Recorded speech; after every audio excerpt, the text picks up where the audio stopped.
you check the children? Your little mad sometimes. Hi, I'm Chucky. Wanna play? Sometimes. That is better. You're gonna need a bigger boat. Hey everyone, welcome to the horror show. I'm Cecil Laird. Fuego, yeah! And we are here to finally give our spoilerific thoughts on Spider-Man No Way Home. We didn't have a super long discussion in the non-spoiler section because frankly, this movie, the most fun to talk about is all the spoiler stuff. So let's get into it, Fuego. What do you say? They did it. They did it. Yes. Now, do we want to just... we don't need to break down the entire movie, but let's kind of break down the spoilers of Do you want to even sequence then? Yeah, exactly. So the movie picks up again right where the last one left off, where Peter has just been revealed, literally from that same lighting post that he's sitting on. He jumps down and grabs Mary Jane and takes off, and they have to figure out what to do. So they start basically facing it, right? He has to go home and face that everyone knows who he is, and he's gonna basically try and live this way. And they all want to apply to MIT, and they all get declined from MIT and all of their backup colleges because of everything that they've all been involved with. Because Ned implicates himself when being questioned by the police, like an idiot. Yeah. He's calling himself the guy in the chair, and the cop is really funny. He's like, yeah, I got a 6 guys in here that have guys in chairs, you know? And he's just like, oh, so you just admitted to being an accessory to all of Spider-Man's crimes. Yep. But yeah, so they are all their lives are turning topsy-turvy, and that's what pushes Peter to go to Doctor Strange. Because Mary Jane and Ned don't get into MIT, he's like, he understands that he didn't get in, but he's upset that their lives are getting ruined because of it. So that's why he goes to Doctor Strange to do the spell. And the spell, it doesn't seem to go horribly wrong when it's happening in the actual movie, whereas they made it seem like it goes terribly wrong in the trailer. He kind of reins it back in and manages to contain it before Peter takes off. But that's why Peter is surprised by, Doc Ock showing up, because he essentially finds out that the MIT college lady is going to be leaving town, and so he goes to talk to her before she does to try and get Ned and MJ back into college. And then what happens, Fuego?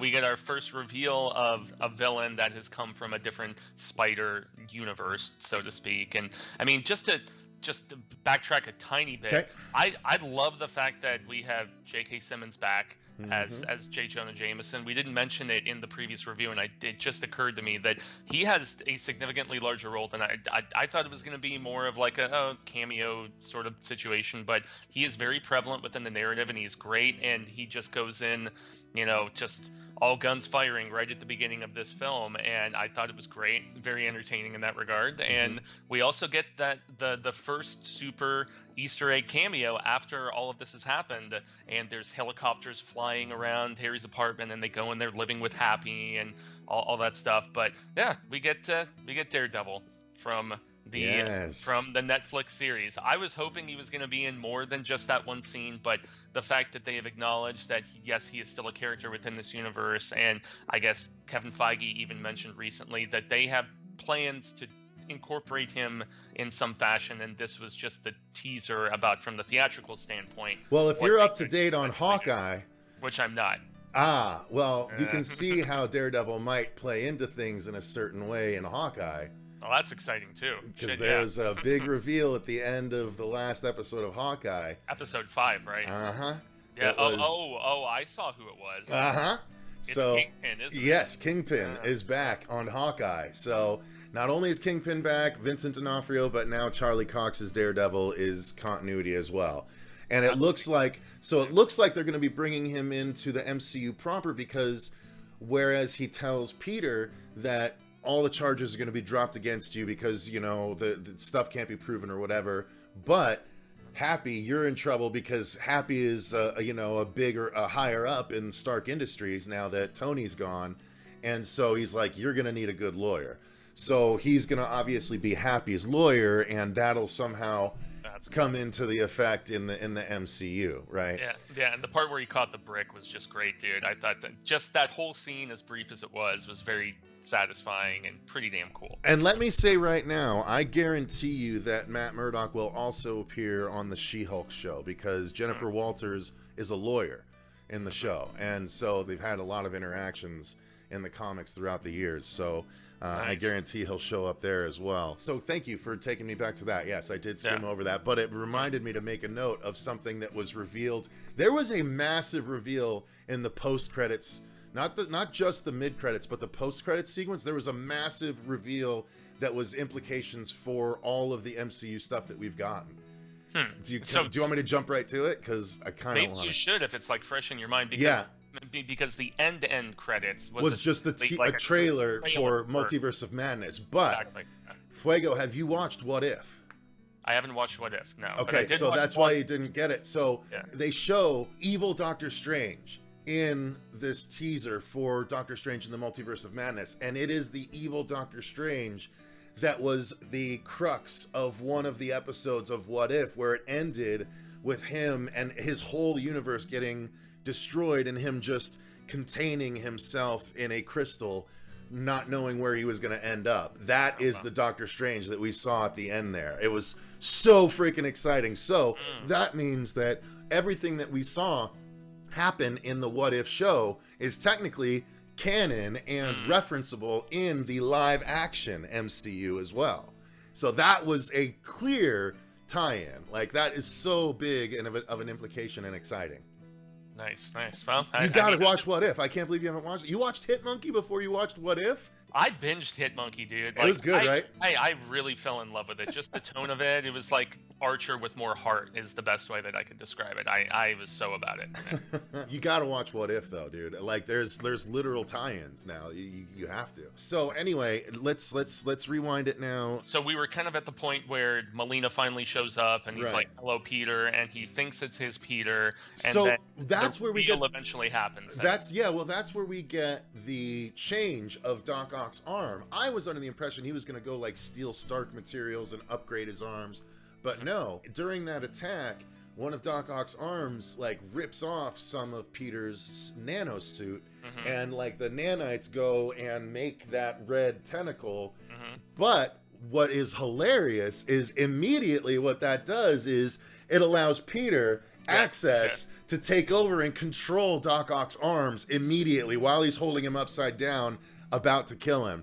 And so Peter like has him move himself and save the woman he was going to save, take them back up, and Doc Ock the whole time's like, what are you doing? Like, what are you doing? Like, he has no control over what his arms are doing. And so he goes up and Peter basically wraps one of his arms around Doc Ock so he won't go anywhere, and that's when the Goblin attacks, right? So although you don't really see, like, you see the pumpkin bomb come.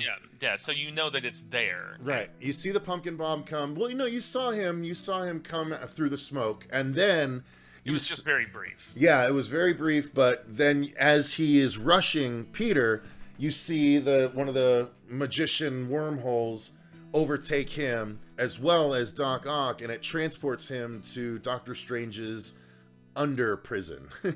Yeah, which was very reminiscent of what they did in Amazing 2, where you saw those glimpses of the Sinister Six, like all in those little cages sort of situation. That's what it reminded me of. So yeah, that's when you see Doc Ock is the first prisoner, and the Lizard is also there. Doctor Strange has caught the Lizard after an obvious battle. And that was the same guy from the first Amazing, yeah, right? Yep. Yeah. That just was like the they same. also brought back Thomas Hayden, which Thomas Hayden Church. All the villains were played by all the original actors. It was really awesome. Yeah. Doctor Strange tells Peter, hey, you need to go catch that other guy that you saw because we need to round all these guys up and send them back. And so he goes to try and collect the Green Goblin, and he hears about a story of a flying monster. So he goes to where that is, but it turns out it's Electro, who's just appeared and is collecting energy from this power plant in the middle of the woods. But he starts off in his blue version, right? The blue version that he was, and then the Sandman shows up to save Peter after the blue version of Electro shocks Peter. Because they kind of team up against Electro in that scene in the forest near that power plant. Yeah, because he's like Peter, and he doesn't realize it's not the same Peter, but he's like, let me help, and so because he ended as a good guy. So that's what I liked. Like they took into account how all the previous movies ended with these villains. So Sandman goes and they together take down Electro, and as they do so, Electro is turned back into his regular human body form. And but he's still got inklings of evil and stuff like that. So from there, do they go back and decide to try and help them, right? Because he shoots them back to Doctor Strange's place, and then he goes back himself, and that's when Doctor Strange says that we have to send them back, but he finds out, right before that, he finds out from the villains themselves that they all were about to die, right? They all realized that they were all plucked right from before they were just going to die, essentially. Yeah, and that's where the disagreement between Peter and, Strange transpires, because he's like, I would like to help these villains, because, once again, back to what we mentioned in the non-spoiler, just about every Spider-Man villain has, like, kind of a conviction and a sadness about them, so they weren't like inherently ultimately evil. There was like a transitionary sort of thing that went down, and they don't ignore that in this. They most definitely do, and it just makes things a little more compelling, and it makes things why Peter would want to aid them and assist them as opposed to just sending them back to dire doom. Yeah, well, and there's a whole cool lead up, right? Because he decides to help them, and so they reluctantly agree to go with him to Happy's place in order to go to, because Peter says he has something there, which is essentially the Stark version of a 3D printer that can print anything that you need, kind of thing. And so they're going to go there, but first, Osborn has landed and is trying to extricate himself from the Goblin again. And so he wanders like a homeless person into the shelter Aunt May works at, and she calls Peter, and so he sees, and Osborn's like, oh, let me help. I want to get rid of the dark side of me. And so they all go to Happy's place, and they start working on things to help. Yeah. And so they build this thing to attach to Electro that when all the lights light up, all of his electricity will be drained. And the first thing he makes, though, is a new implant for Doc Ock, because they see that the implant has been fried and that the arms are controlling him now. So they 3D print a new thing that he goes and gives to Doc Ock, and it shoots into his implant, and it cures Doc Ock. And it brings back Octavius, who now just has control over the arms, but it's good. And after seeing this, we suddenly see that Osborn is not actually Osborn, but he's actually still the Green Goblin. So Fuego, take over again from there. Yeah, and that's where I enjoy what they did with his character, especially in this. The fact that he was like straight up hobo status and almost had more of like a hobgoblin look with what they did with the hood and everything with him. I thought that was pretty rad. You would know better than me about the various iterations of both of those characters, Green Goblin and Hobgoblin. Believe it or not, Hobgoblin, you ready to have your mind blown? Please do. The character that becomes Hobgoblin in the comics is Ned Leeds. No shit. Yep. Wow. And that's why that Easter egg is especially funny later in the film, where he's like, I swear I'm your best friend. I'll never turn into a bad guy and betray you. And you're like, where? But not only that, as a little side thing, we find out, just kind of shoehorned in, that Ned is magical. Like they mentioned really briefly, he's like, yeah, my family always thinks there's something with us, and sometimes I get my hands tingling, and Peter's like, Ned, we can talk about this later. And then it turns out that Peter ends up trapping. Oh, okay, yeah. So we're almost there. We're almost. Yeah. Oh, yeah. That's right. No, we're past that point, right? Yeah. Well, I mean, Peter. In order to let the guys out, yeah, because Strange wants to just send them back and let them to their fate. So that's when they go, and you see in the trailer all that craziness through the city when Strange is chasing Peter, and it's in the mirror dimension, and basically Peter steals Strange's sling ring and leaves him in there. And Ned ends up with the sling ring and ends up opening portals the way Strange and Wong do throughout the movie. So yeah, and we see Wong briefly in the film, and it's cool how he is now the Sorcerer Supreme, because and he has other Strange, stuff he's dealing Strange was snapped for 5 years and gone. So they do maintain the MCU continuity despite this being a Sony film, and I know that just cross promotion between the two of them has been it's not been bad, but it's been. Well, what the hell could Wong be up to that the multiverse issue at the end of the movie wouldn't bring him back? Yeah, You know? well, he's definitely going to be a fixture in the Sam Raimi film. So yeah, I would imagine. Yeah. They were just hinting at some of that stuff. But yeah, so Strange is imprisoned essentially by Peter, and so the Goblin basically, turns on everyone and becomes our main villain of the film. And Electro there. follows suit. Electro rips the energy thing off right before it takes away all of his electricity, and then they both go bad and everything explodes, and yet we still have a good Doc Ock, actually. And they've created 3 more cures. They've created cures for everyone else too that are all in a bag that May takes off with. Right, or at least one, at least the Goblin's cure, right? Their supposed cure, something like that. And so May takes off, and the fight just ends up going all the way through, the building, all the way down to the first floor, where there's a big fight in the lobby, and the villains all get away. Doc Ock scurries off because he sees that he's outnumbered by the bad guys and stuff like that. And then Aunt May gets knocked to the ground, and Osborn sees her there, and right before he takes off in his hoodie, he basically throws the pumpkin bomb. That's when you see Peter reach for the pumpkin bomb in the trailer, and that's when it explodes, and you think that everything's okay because he and May both get up, and they're like, because he shields her from it, Well, no, he knocks the bomb so it mostly hits him instead. But he doesn't realize that I think she was already hit before she got knocked to the ground there with whatever does it. But anyway, they're standing there, and Peter's like, I should have just let them die. I should have let Strange do it. And she's like, no, we did the right thing. And then she actually says the line from the other movies, with great power, there must also come great responsibility. Yeah. And then she basically collapses, and he reaches underneath her, and she's bleeding out her back, and she dies right there. And Peter, God, this is when Tom Holland really fucking I cried. I definitely cried. The guy next to me, I did too. Dude, the big guy next to me, his breathing was catching. He was like and I was like, dude, I feel the same way, man. And it was really sad because he's like, please, May, wake up now. Like he is so good at reverting back to such a childlike state when facing such grief, like he did in the Avengers movie when he was gonna fade away, and he's like, I don't want to go.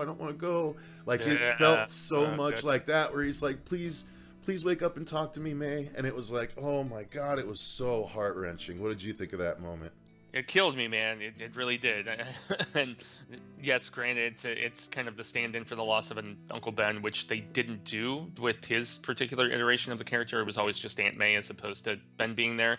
But this made up for it in the heart-wrenching department. It really, truly did. And also the aftermath when we get the arrival of certain characters and the discussion about the loss and everything, and just how it affected I loved those scenes. Yes, Peter. I thought those scenes are great. And I think it's finally time for us to... Yep. They both show up. Well, the way they do it, let's talk about the way they do it, right? Because... Did you like the way they did it? I liked the way they did the first one. I think they blew it by just doing the same thing again for the other one. So Zendaya and or MJ and Ned, they're there, and Ned has the sling ring, and he does this weird frustrated thing, and that's when he realizes he can open portals. And so he's like, I wish we could see Peter.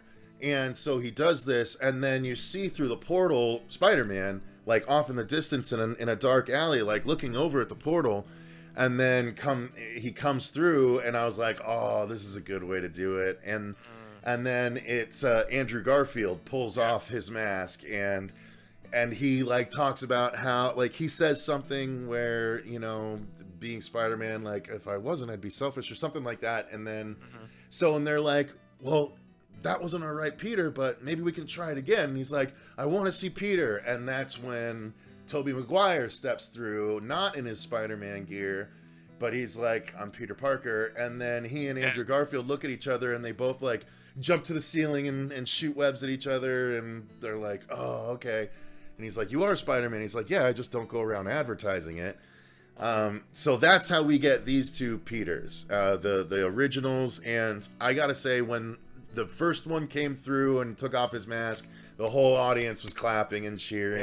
It wasn't quite like the Captain America getting Mjolnir moment reaction, but it was pretty up there as far as crowd reactions go. You never see reactions like this except in movies like this nowadays, and I did love it. And then when Tobey came through, we got another big clap break as well. How about in your theater? It was the exact same, man. You know, even though I wasn't as much about Toby dressed up like the cool youth pastor or whatever Andrew Garfield called him at that particular point, but no, it was those two bits, and then most definitely the small scene that we had with Daredevil, you know, earlier in the film. Those got the biggest crowd reaction, and I will say that initially it was almost like they were trying to feel each other out, and it did feel a little awkward and wasn't quite what I was hoping for as far as enjoyment, but they almost found the groove of chemistry when all three of them got together. Yeah, and the fact that I think it was Garfield's iteration who was like, I always wanted brothers, you know, and I loved that bit, man, and just once they got grooving with each other, that's where like I was cheesing, dude. Like I was just smiling. There was so much good stuff. Scene. So yeah, they show up, and then Tom, our Spider-Man, is off grieving, right? He's just sat himself in front of this massive screen where J. Jonah Jameson basically says, all this is your fault, you know, Spider-Man, Peter.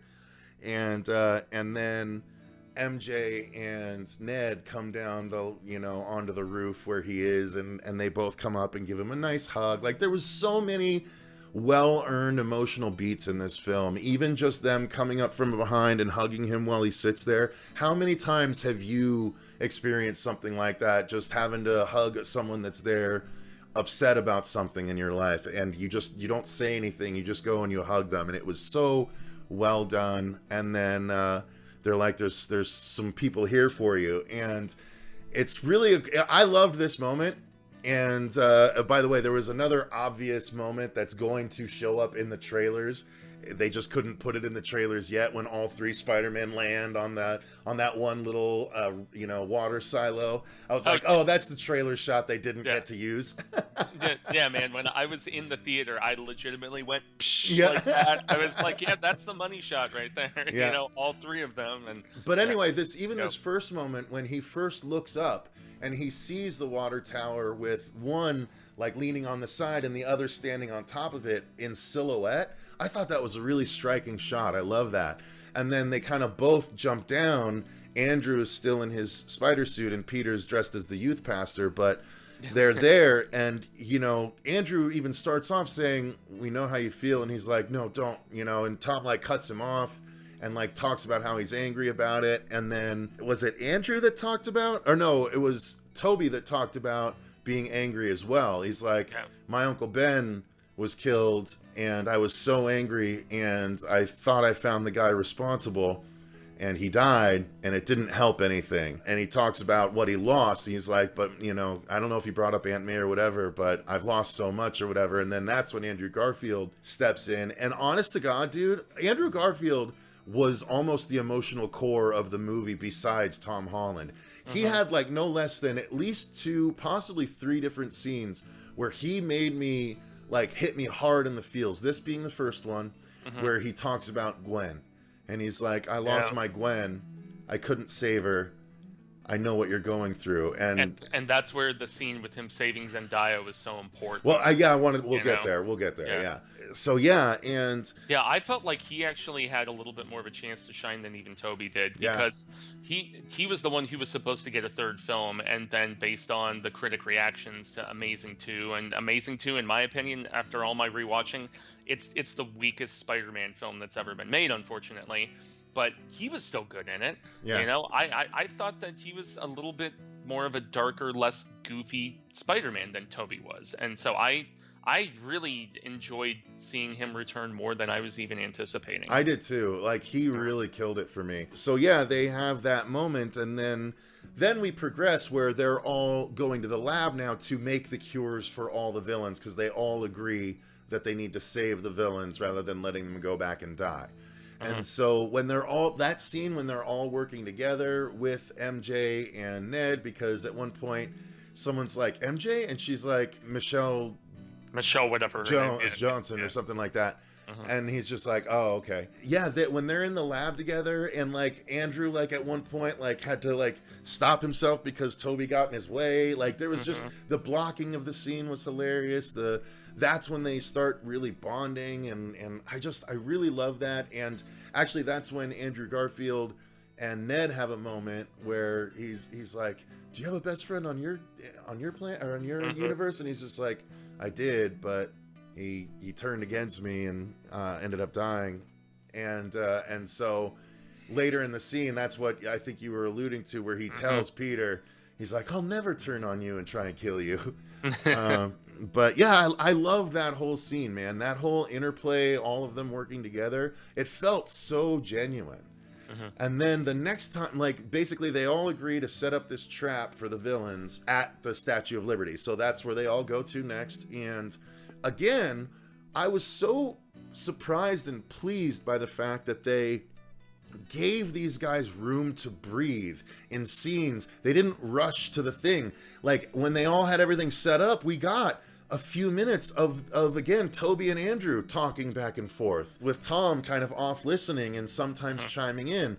And I loved that back and forth. And that's where isn't that where he says, I always wanted brothers too? Or is that like, what was that interplay, that little between those two? Because I really like that too. It was at the Statue of Liberty, yeah. It was also where they were, having jokes about, oh, well, I faced this villain before. Andrew makes the joke about, I fought a robot rhinoceros at one particular point, and I thought that was funny. So they were poking fun at some of the missteps. It's like, what happened with Electro? He's like, fell in a pool of eels, and Toby's like, oh, that'll do it. Yeah, like, that always gets it.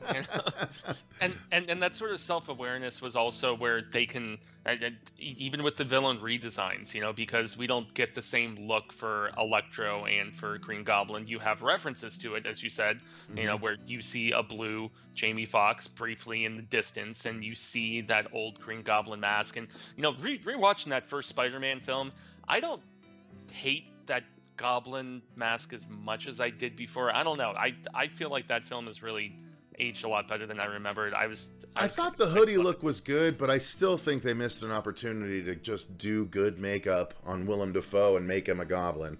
I still thought Dane DeHaan, when they had kind of the... that looked terrible. I didn't think it... With the sharp teeth and bullshit, that looked horrible. I mean, not as bad as Foreman in Spider-Man 3 with, when it was almost, if not worse. I hate it worse. Comparable. Anyway. By the way, yeah, that mid-credits sequence had a lot of implications. We'll get there. But yeah, so they have this awesome interplay again, and that's when the villains show up, that's when all the Spider-Men put on their hoods, and they all sort of swoop down. And actually, no, they try and fight for a bit unsuccessfully because they're not fighting as a team. And then they all gather to regroup. Yeah. And there's that funny bit of dialogue where he's like, I was an Avenger, and Tobey Maguire's Spider-Man That's is like, awesome. What is that? What's that? and then Andrew Garfield's like, is that a band? You were in a band?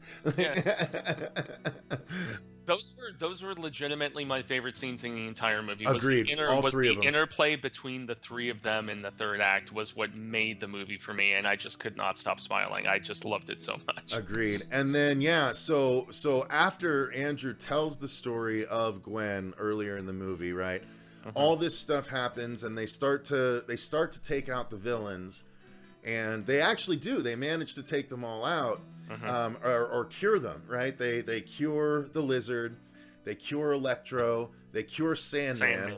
Yep. Somehow, even though he his consciousness is in particles of sand, but they cure them all, and they all basically save the day, and everything's all well and good. And then you hear the laughing, and the Goblin shows up, and the Goblin's bombs once again go off, and I think that's when MJ goes tumbling, right? Yeah. So MJ goes tumbling, and Tom jumps for her, as you see in the trailer, and he's reaching for her, and then the Goblin Glider hits him and knocks him out of the way. And this is what I was so hoping would happen in the movie. You see Andrew Garfield see and go, no! And then he jumps, and he goes, and he manages to grab MJ, catch her, and then drop themselves safely. And this I loved. She was like, oh my God. And he's like, are you okay? And she's like, yes, I'm okay. And he is about to start bawling, and he's just looking at her like, why couldn't I have done this with Gwen? And she asks him, she's like, are you okay? Yeah. And like, his acting, dude, like, oh, it hit me in the heart so many times in this movie, and he's not even in it but one act. Garfield killed it. I'm sorry, but he did. Yeah, he truly did, man. And, he has some Oscar consideration for Tick, Tick, Boom right now, which is that musical that he's in that's on Netflix. And so for this to be almost like a redemptive sort of situation for him, even more so than Tobey, because Tobey had a fourth film lined up, and then Sam Raimi, over creative differences, left, and they rebooted 5 years later with Garfield. I feel like Andrew kind of got the short end of the stick, because I still enjoyed that first Amazing Spider-Man film. It's not great, but I don't know. Amazing 2, unfortunately, just left this like stench and this stigma about his portrayal, which I thought he was a good Spider-Man. So yes, nice redemptive sort of arc for him in this. So yeah, that's everything is good. They cure all the villains they can, although they end up curing Defoe too rather than killing him. So Strange shows up in order to basically everything starts cracking while all this fighting is going on, and he is trying to manage the cracks in the universe. Cracks very much like cracks in the universe you see in the What If show that that the Watcher ends up having to deal with in the finale of the show, because the multiverse bleeds into each other in the finale of that show, and the purple cracks were in that show as well. So the purple cracks appear, and you see other people. Now, the thing that they said is all of these people are showing up, Strange explains at one point, because they're the people that know who Peter Parker is. So they're all coming for Peter Parker. Because you see lots of silhouettes up in the sky. Right, and that's the people. And I actually, if I'm not mistaken, I think I recognized a few of the silhouettes as some of the Spider-Verse people, which would be cool, like hinting at live-action Spider-Verse people. But I can't be sure without a rewatch. Yeah, which even Jamie Foxx is like, well, there's got to be a black Spider-Man out there somewhere. Yeah, exactly. In that one particular line, which I thought we were going to get in this, and we did not. Well, who knows? He might have been one of the silhouettes up there. Yeah, but nonetheless, all of this is happening, and Peter goes up to try and help Doctor Strange at the top of the statue. And Strange, he basically says, hey, can you do a new spell where everyone just forgets about Peter Parker? Not just forgets that I'm Spider-Man, but everyone forgets about Peter Parker, because the whole original spell was predicated on everyone that knows Peter Parker was coming. So he's like, let's make everyone forget I'm Peter Parker, but that includes his friends and everything, that very thing he didn't want to happen at the beginning of the movie. Yep. So Strange agrees. He's like, yeah, that will stop it. And so he starts the spell, and Tom goes down, says his goodbyes to the two Spider-Men, and then webs up and tells MJ and Ned what's going to happen, that they're going to forget him. And he says, don't worry, I'll come find you. I'll explain everything. And, obviously MJ's like, no, I don't want to forget. I don't want to forget. And then eventually she's like, okay, well, you better come find me. And so that's that. Everyone, the spell works, the cracks close, and everyone forgets about Peter Parker. And it cuts to J. Jonah Jameson talking about Spider-Man and saying whoever's under that mask should be ashamed of themselves, that kind of thing. Yeah, he's a vigilante, blah, blah, blah. Why would somebody, hide themselves from whatever? But, so then, what happens next, Fuego? That we see Peter doing what? Well, just that last bit that you were referencing, that was one of the bits with this little mini Scooby gang that did feel pretty significantly emotional, where they had their embrace, but also the three Spider-Man all hugging each other, man. When they had the three-way hug, and when it was Tom, Andrew, and Tobey, I was just like, damn it! I can't wait to watch the behind the scenes. It warmed my heart so much. Yeah. Can you imagine watching the behind the scenes of how much fun these guys must have had making this movie and stuff? Ugh. I legitimately never thought I would see something like this happen, dude. Like ever. It's like props to Sony for being so bold with this decision and with, Dude, just going for it and getting everybody on the same page and willing to do it as well. I truly, at this point, I don't think it's outside of the realm of possibility that we'll eventually see a Marvel versus DC movie. I legitimately think that they would both see the dollar signs associated with that and be like, all right, let's do it. Let's figure it out. Let's do a villain that would bring all of you together.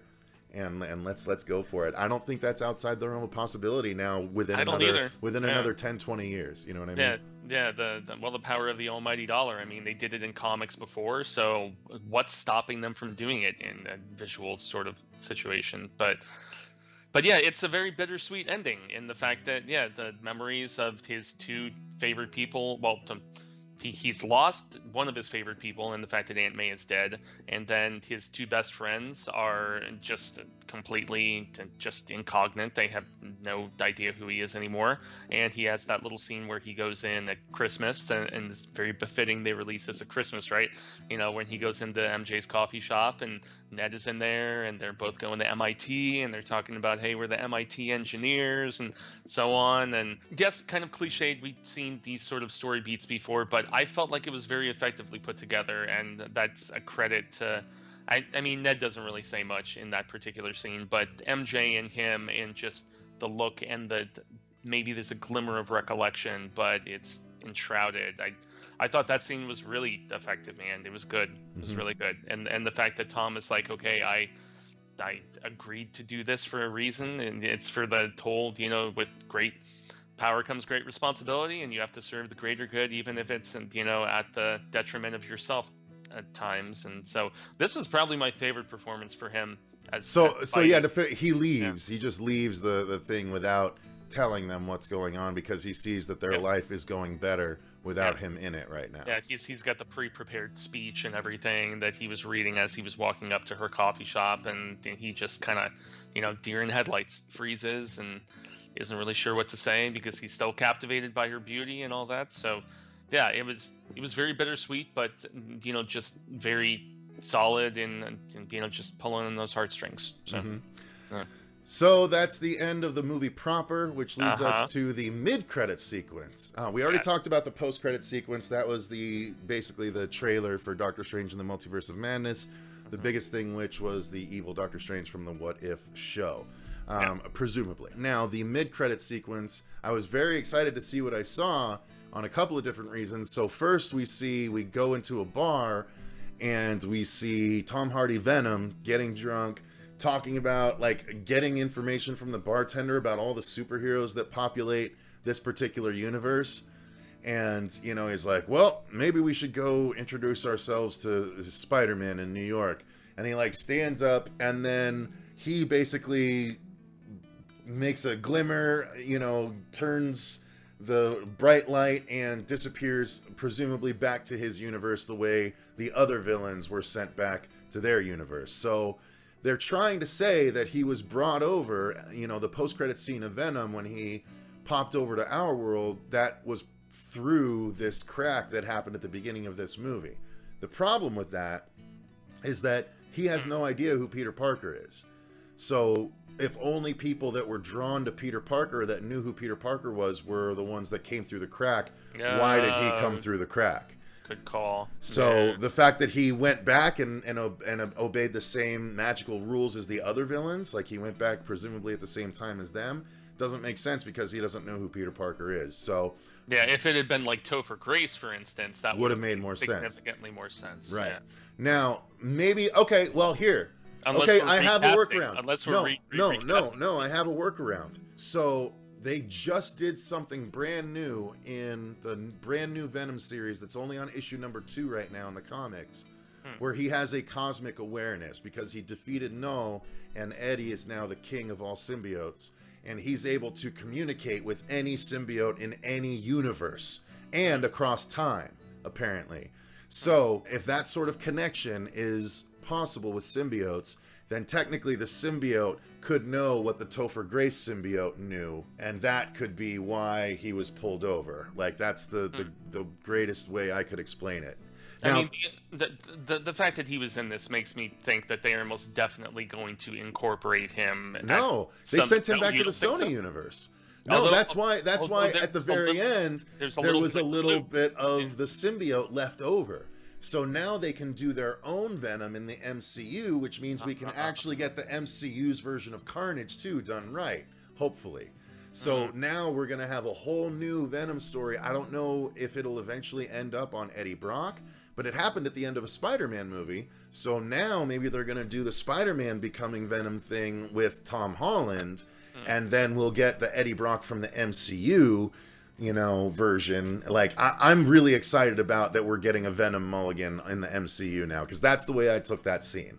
Yeah, that's what you messaged me, and I was just like, a Venom mulligan. Like, I didn't know what specifically you were referring to, but now I guess I can see that they can have their own version, just like there's all these other versions of Spider-Man in various other universes. And I mean, with the what if stuff, as you were mentioning to me, that they're obviously leaning heavily on the fact that there can be other iterations and they can exist and counter to each other, and it's totally okay. And I guess that's their means of making nice with Sony and trying to continue this coexistence with each other. So although J. Jonah Jameson is the only one that's breaking the rule where there'd be new actors playing the same character in other universes. True. But, he was so good in this though, man. Yeah, I mean, how could you not? Yeah, he was just as compelling in this as in the previous 3 Raimi films. So yeah, I don't know. I think that pretty much covers everything. yeah, it does. We went extensive with it, man, but I cannot utter enough how much the third act of this was like a geekgasm for me. Like, it was just a joyful viewing experience. I don't know if it's my favorite Spider-Man movie, but damn, this is I think it's mine. This is one of the instances where fan service, like, I know I was critical about Ghostbusters and some of the Star Wars trilogies, but I felt like this set itself apart because it was forging new ground, though. Yeah. It was doing something different as opposed to just callback after callback. Yeah, it was had our using fair share of those, but yeah, sorry, I didn't want to interrupt you. No, you're good.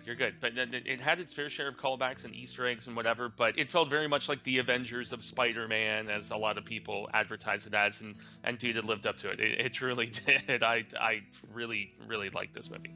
Dare I say I love it. It used nostalgia to forge a new tale rather than using nostalgia to tell the same old story the way I feel like Ghostbusters Afterlife did. So that's in and of itself a huge success, I think. Yeah, amen to that, man. Yeah, so I actually think I might see it again this weekend.